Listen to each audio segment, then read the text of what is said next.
Dahsyatnya gempa berkekuatan 7,5 magnitudo di Jepang pada Senin 1 Januari 2024 bisa dilihat dari dampaknya terhadap pergerakan tanah dan banyaknya bangunan runtuh.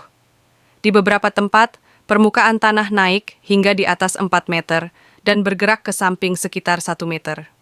Sebagai negara yang rawan terkena gempa, Jepang sangatlah maju dalam memantau apa saja yang terjadi saat bumi berguncang.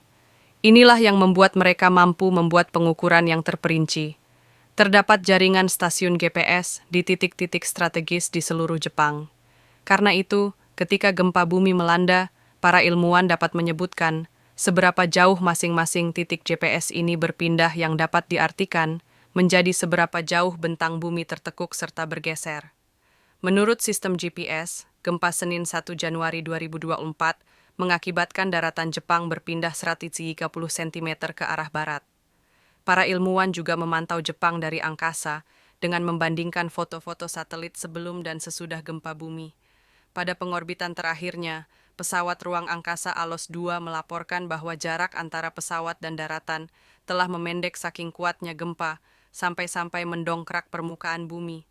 Pergerakan tanah terbesar terjadi di sisi barat Semenanjung Noto, dasar laut di kawasan lepas pantai. Semenanjung Noto juga bergeser, sehingga memicu gelombang tsunami sekitar 80 cm. Sisi positifnya adalah, pengangkatan tanah ini bisa jadi mengurangi dampak gelombang tinggi saat menghantam garis pantai. Mengapa jumlah korban jiwa terbilang minim? Kematian satu orang saja tetaplah tragis, tetapi kecilnya jumlah orang yang tewas dalam bencana. Senin 1 Januari 2024 silam adalah sesuatu yang patut dikagumi.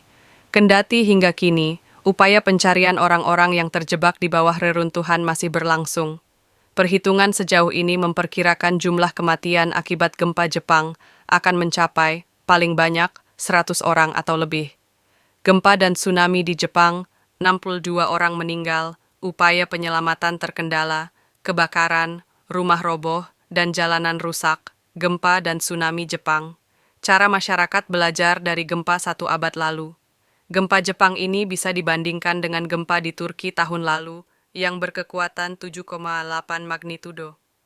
Walaupun dahsyatnya kedua gempa bumi ini cukup mirip, tetapi jumlah korban jiwa di Turki dan Suriah mencapai lebih dari 50.000 orang. Pada 2010, ketika gempa berkekuatan 7 magnitudo menghajar Haiti, lebih dari 100.000 orang meninggal dalam peristiwa naas itu. Mengapa jumlah korban jiwanya bisa begitu berbeda? Jawabannya sederhana, kesiapan. Apa saja faktor yang membuat Jepang siap menghadapi gempa? Secara geografis, Jepang terletak di pertemuan 4 lempeng tektonik utama.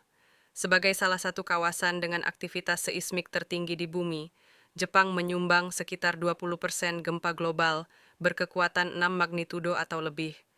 Jaringan seismometer mencatat kejadian serupa terjadi setiap rata-rata 5 menit. Jepang pun berinvestasi besar untuk membangun infrastruktur dan masyarakat yang tangguh untuk menghadapi gempa bumi. Jepang secara ketat menerapkan aturan bangunan, yakni panduan untuk konstruksi bangunan. Penduduknya juga dilatih dengan baik dalam merespons guncangan tanah. Selain itu, sistem peringatan dini di Jepang juga merupakan salah satu yang paling mutakhir di dunia. Walaupun para ilmuwan belum bisa memprediksi secara tepat waktu kejadian dan skala gempa, tetapi peringatan gempa bumi secara serta-merta langsung terlihat di jaringan TV, radio, dan telepon genggam. Notifikasi ini bisa sampai ke orang-orang yang jauh dari pusat gempa sekitar 10 hingga 20 detik sebelum getaran paling kuat terjadi. Sekilas waktunya tidak banyak, tetapi sebenarnya ini cukup untuk membuka pintu di stasiun pemadam kebakaran setempat, mengerem kereta api berkecepatan tinggi, dan memberi kesempatan kepada semua orang untuk merunduk, berlindung, dan berpegangan.